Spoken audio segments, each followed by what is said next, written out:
Hello, this is Matt on the Moon Lambo channel.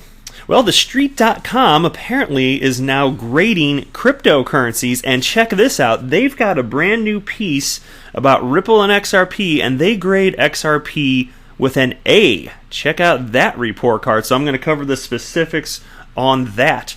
I've also got a piece about Ripple partner R3's David Rutter, and what he thinks it's going to take as far as moving forward in, well, blockchain and crypto in general. I'll show the specifics in a moment. And I've got a piece from CoinDesk, and this is titled, U.S. Secretary of State says crypto should be regulated like SWIFT. Now, that definitely caught my attention, so I'll be covering that one towards the end of the video. Before we get going, though, if you would, please delicately tap that like button. And if you are a fan of Ripple and XRP, my friend, you done come to the right place. Go ahead and subscribe to the Moon Lambo channel. It's a pretty gosh darn reasonable thing to do. Alright, and so it states here at the top, I like this little snippet, XRP recently strengthened its hand through a major deal with money order giant MoneyGram.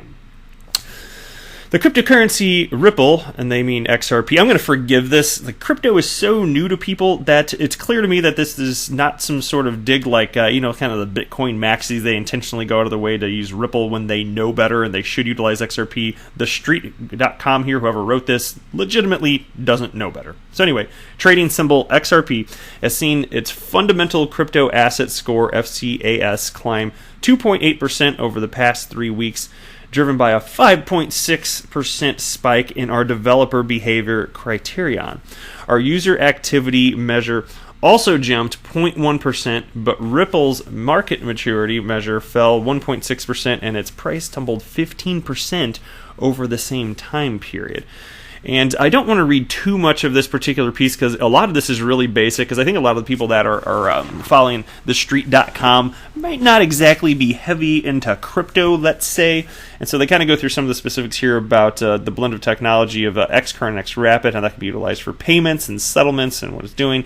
Then they're right here. The company also announced a $30 million partnership in June with money order giant MoneyGram taking a 10% stake in that company. Following the deal, MoneyGram went live on August 3rd with Ripple's XRapid. The transaction has been touted as a way for MoneyGram to improve settlements on its cross-border payments while giving Ripple an entry into well-established payment channels. Our scores with Ripple's FCAS fundamentals increased in the days leading up to MoneyGram's XRapid launch and have maintained their upward trajectory as development efforts on the platform rise. And so here I've got a section titled Our Hot Take, which I'm going to show you, and then I'm going to show you the what I'm calling the report card. And it's pretty cool, actually. I'll tell you my opinion on the specifics of how they came to the conclusion, too. But all right, Our Hot Take. Ripple Labs' strategy continues to evolve as the team taps into financial arteries in a growing number of corridors across the globe. The company is offering conservative institutional clients an on-ramp to the Ripple platform through XCurrent, while also evolving XRapid to offer refuge from the complexities of using foreign exchange markets to settle transfers. That's effectively delivering efficiency and cost savings to established market participants. While Ripple Labs maintains that it no longer has control over the Ripple cryptocurrency, and again, we're just going to forgive them, they know not what they say, it's XRP. Anyway, it still owns a substantial portion of the outstanding tokens. The company is also actively developing and promoting adoption of its XRapid solution, which utilizes Ripple cryptocurrency.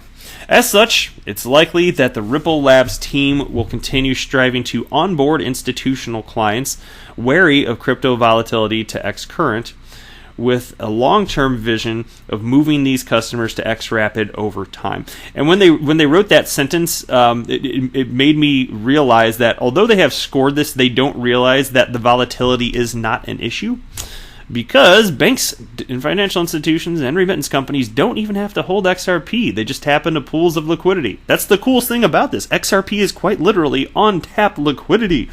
But I don't think they knew that. And they're right.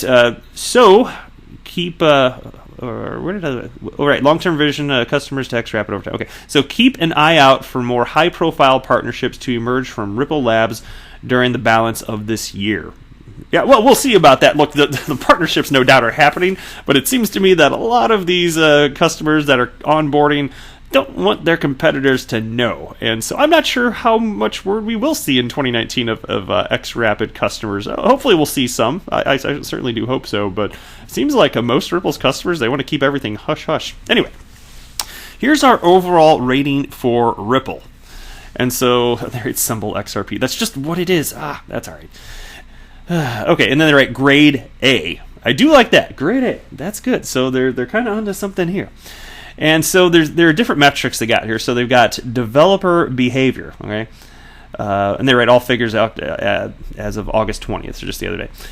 Developer behavior. How active the development community is with a given blockchain or cryptocurrency as measured by 30 variables like code changes reported on developer code repositories. And you can see here, actually, this is kind of cool. I like that they have little graphics here indicating how ramped up this is, and it's pretty much up about as high as it can go, 842 out of 1,000.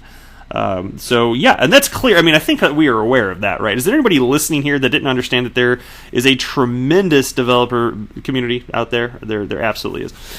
On top of the building, on top of the XRP ledger. And then you got Fundamental Crypto Asset Score, FCAS, a cryptocurrency's health based on a combination of user activity, developer behavior, and market maturity. And so where's that? That's one right here. So that's 804 out of 1,000, still certainly up there. And it's funny though that they mark the ranking. I kind of question that particular metric. That's fine, and it's positive what they wrote. I got it. But that particular metric, that really just has to do with primarily with any cryptocurrency. My beef with that is that I don't care what cryptocurrency you're talking about, pretty much none of them are being used for anything. So you're really just talking about to which degree transactions are occurring. If you're talking about, in quotes, usage, you're talking about speculative buying and selling. So to me, it's a little silly. But nonetheless, okay, they gave it a positive score, good enough.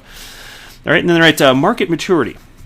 The likelihood that a cryptocurrency will provide consistent returns across various market scenarios based on exchange liquidity and price volatility. And then you've got, where is it? So they scored that 743 out of 1,000. So they find this would be quite favorable. And then user activity, gauge of all customer behavior toward a specific cryptocurrency, such as transfers of tokens between individuals. And for that, 680 out of 1,000 there. And then they write that a letter grade from A to F that's based on a cryptocurrency's fundamental crypto asset score. So it got the highest grade possible. Apparently there is no A+, as far as I know anyway. It's just that maxed out the score. All right, Ripple has seen its fundamental crypto asset score, FCAS, climb 3.61% over the past 30 days, driven by a 7.12% spike in our developer behavior criterion. User activity has remained constant, but Ripple's market maturity measure fell 1.72%, and its price tumbled 16.84% over the same time period. So cool stuff, man. I like it. It's another entity out there doing this, because other than them doing this, TheStreet, and I don't know how in depth they're doing this, if they're doing it with a bunch of other cryptos, but the only other entity that I can recall, at least off the top of my head, that does this is Weiss Ratings. And even they jumped in and they shared a whole bunch of opinions which could sway people to buy and sell, and they had a paid service and this or that, and they didn't even know what the hell they were talking about when they initially started scoring XRP and its utility and usage and this and that, or all the other metrics. They just put a bunch of data out there, it seemed really disingenuous initially. And then once they learned about it, though, it came around, and now they seem very bullish on XRP. So no such nonsense from TheStreet.com, which is cool. Shout out now to Neo of Crypto. I came across, the reason that I covered this in this video, I was going through my Twitter feed and I just came across this, and so I thought I'd give credit where it's due. Thank you for tweeting this out, Neo, to the general public. I found it and I done covered it. And so Neo wrote, and he's got a little screen capture of the report card. And he writes, "Stop spreading this around." And he's got the angry emoji face. "How am I going to keep buying cheap XRP if you keep telling people it's the best? Please, XRP community, stop trying to make me buy high. I like a good discount." Point taken. All right, next piece here. This is from ambcrypto.com. Ripple partner R3's David Rudder believes collaboration is key to enhancing legacy institutions' efficiencies. R3's Cordis Settler entered into a partnership with the centralized payments network SWIFT in January 2019. R3 also commenced testing its core-to-settler payments engine with XRP, Ripple's native cryptocurrency. The Brad Garlinghouse-led firm is often dubbed as a potential disruptor of the SWIFT network, and the collaboration has been welcomed with open arms by the XRP community. Months after the partnership, David Rutter, founder and CEO of R3, feels that collaboration is a key way to enhance efficiencies in banks and legacy financial establishments. In a recent Tech Talk video with The Banker, Rutter said that R3 had recognized the importance of privacy, security, and scalability and thus incorporated it into the foundation of Corda. R3 was founded on a whole collaboration model, he said. And here's a quote. When we first started and recognized how big the problem we were trying to solve with the use case of blockchain and the fact that we are trying to solve the problems at an industry level, we knew that involving customers and market participants early on were important. So even before we got our funding, we had this membership concept. Talking about the industry consortium gaining traction lately, the founder said that collaboration is key in this particular technology. Rutter stated, "We are trying to solve a problem at the industry level, so you need everyone to participate." According to Rutter, different participants in different geographies have contributed to Corda's strength, with numerous business network operators and their unique propositions enabling a seamless interaction on the network. And that's awesome.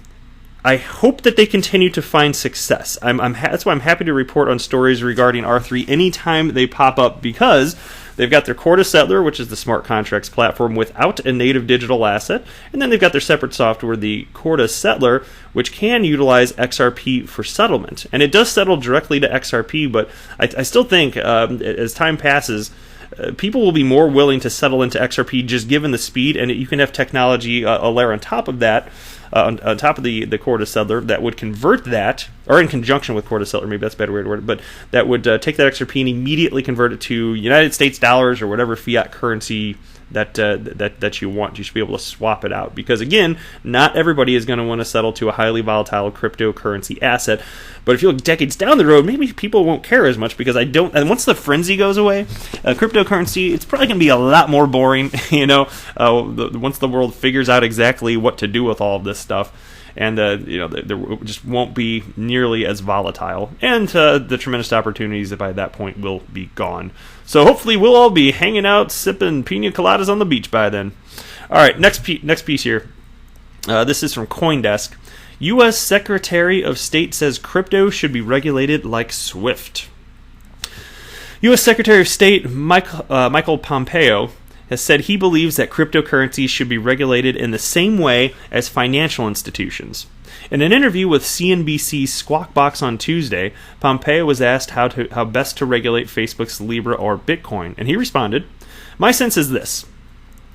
We should use the same framework that we use to regulate all other electronic financial transactions today. That's essentially what these are.